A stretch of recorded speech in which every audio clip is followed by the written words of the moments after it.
guys, I'm Befish and welcome to Befish Productions. Today, the day I'm starting this script, I was doing my normal daily activities, wandering around the internet procrastinating over my big commission list when suddenly a memory hit me. A very vivid memory of an art trade I had done 5 years ago that I remember being proud of at the time, but the way I remembered it, it had the shittiest details I had ever seen. Zoomed to the DeviantART storage I went, searching all over for around an hour through memories I didn't entirely want to see to find this one image. And there it was, in all its beautiful glory. So I did what any normal artist does and dedicated an entire night to redrawing it. And that's what we're here to look at today. It's been 5 years and an entire switch of art programs, so I want to see what's changed and what makes this piece look so cringy to look at for me, when I was oh so proud of it back then. There's literally only one comment on this piece, and it's actually a critique from back when DeviantArt had the option to request critiques, which I guess has been removed, and they turned all the critiques into comments. But hey, it's a critique, so that'll make it real easy to start with the basics. So, according to this critique, this image is 4 stars. It has 4.5 stars for the vision, 4.5 stars for originality, 4.5 stars for technique, and 4 stars for impact. The shading is overall well done, and good job with the look on her face, but I suggest the clouds to be more cloud-like, more flowy and not oval blobs?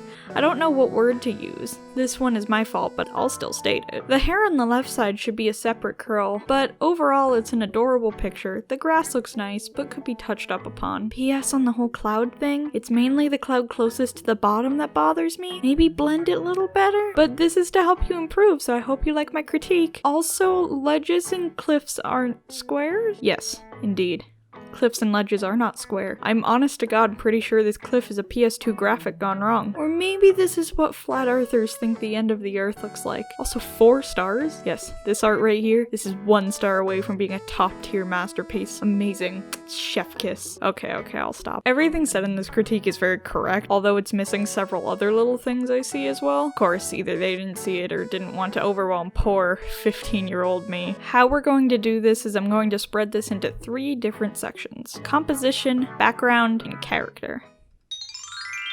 This stuff isn't my strong suit. 90% of my art is base character art with no backgrounds. I have been working on my backgrounds and actually got a lot of help from this tutorial video done by Lavender Town, which I'm going to link below and in the corner. She's a great creator and one of my big YouTube inspirations, not gonna lie. After 5 years, I do know enough about backgrounds to know that this right here is not a good composition. Looking at the overall picture, many questions pop into my mind. Where is she? Why is she on the cliff at the end of the flat earth? What is she staring at that we don't see? Why does the bottom literally lead to nothingness? Why is there literally only as many stars as you can see in the LA sky, even though she's in the middle of nowhere? Is she even on Earth? Lots of questions. Even the general spacing isn't very good. For some reason this cliff is extremely high up with the blackness of the screen cutting off a third of it. The character is rather big and I would say takes me out of the picture personally, especially with how bright and oversaturated her colors are. So in the redraw, we want to sketch out the general layout of the background and make it look like she's not floating in space. Good way to do this? References. Lots and lots of them. References should already be used to help get a good feel of anatomy, poses, colors, etc. But they can help a lot in composition too. Finding a good reference that you feel like you could plop your character into in some area that isn't just standing staring at the camera can help you create a feel of realism and depth. When looking up references for cliffs, surprise, they indeed do not all cut off and show nothingness at the bottom. Most of them have water near the bottom. Once we've given the background more depth, the character also needs to be given more depth. Having them in a weird pose, position, or just look like they're taking a picture then interacting with the background can ruin what we've done for the rest of the picture. A big problem I see with the 2015 picture is that she seems to be staring at something we can't even see, in such awe that it's odd that we don't know what she's seeing.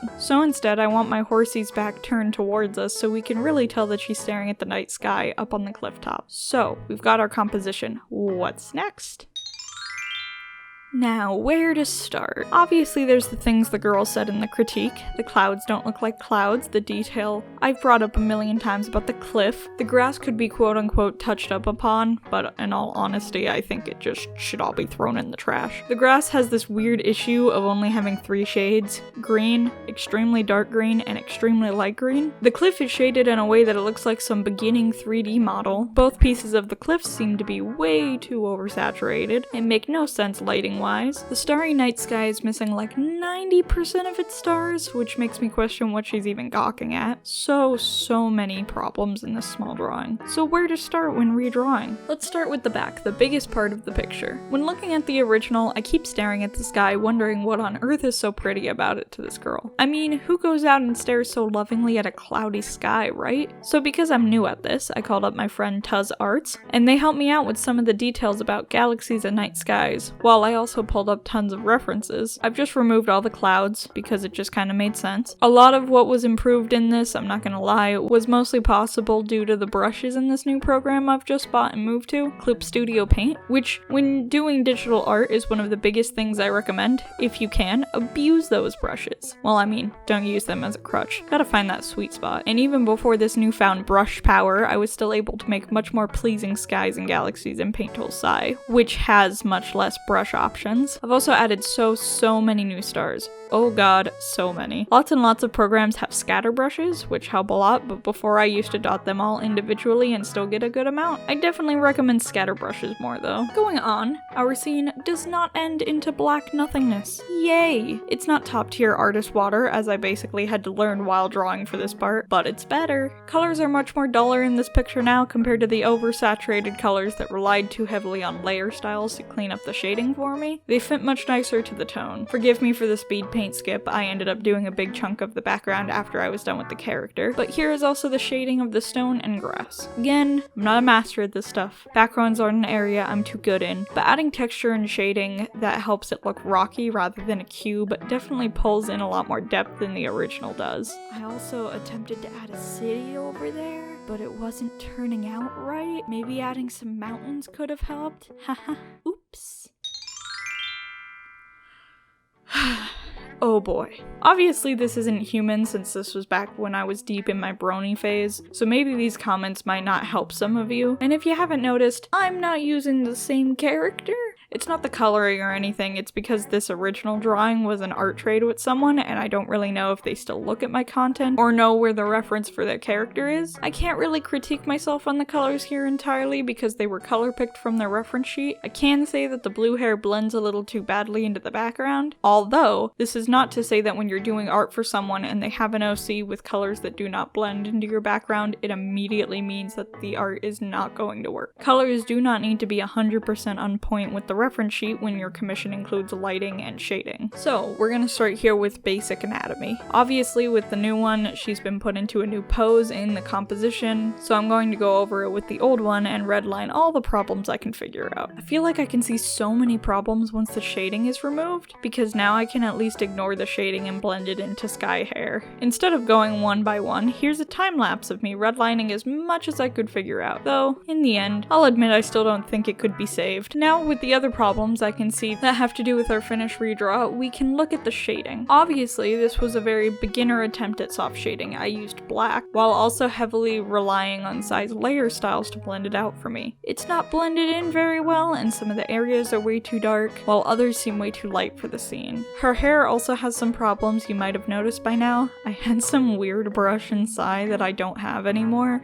which kind of look like hair to me, so I used to use it in all my soft shaded pics. It looks absolutely horrible. Along with that, there's obviously no light source whatsoever. My way of making it look like there was some quote-unquote light source was just heavily shading it more than usual. Along with that, one big blaring issue that applies to my style is this shading just does not work with my thick line work. Obviously you can get it to work with your style depending on how you adapt your style of shading, but my style of soft shading works with thin lines, not my thick ones. So in the redraw, I start with the line work. Thin lines all around. I'm also coloring her with her normal base colors off her reference sheet, but these will not be her exact colors by the end of this, because I end up overlaying them with colors that fit the scene much better. I'm not very good with light sources or anything, but I at least know I wanted the light to be coming from the starry sky. By the end of this, you can obviously see this is really heavy shading and very black. What I like to do now, with all my shading, soft or cell, is overlay it with any color that makes the character pop,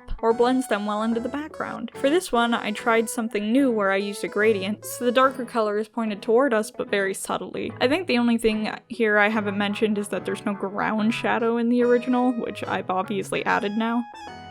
And here we are at the end. 5 years of drawing later. 5 years of tutorials later. 5 years later. No, I'm not a master or anything. This isn't god tier art. And there are things I can obviously improve on here even 5 years later. But I'm still here. And the improvement is gonna keep on chugging. Obviously, with me critiquing myself, you guys are fully free to critique me. Just know that disliking an art style, just cause it's not your preference, or saying your art sucks, is not a critique, asshole. I'd love to know if you have any feedback on how to make the new one look even better, or even if I missed anything critiquing my first one. Or even critique my video making skills, I don't care. I hope you guys enjoyed watching this. Leave a like and subscribe. New Not Learning Anything in the works and coming out eventually. Bye-bye!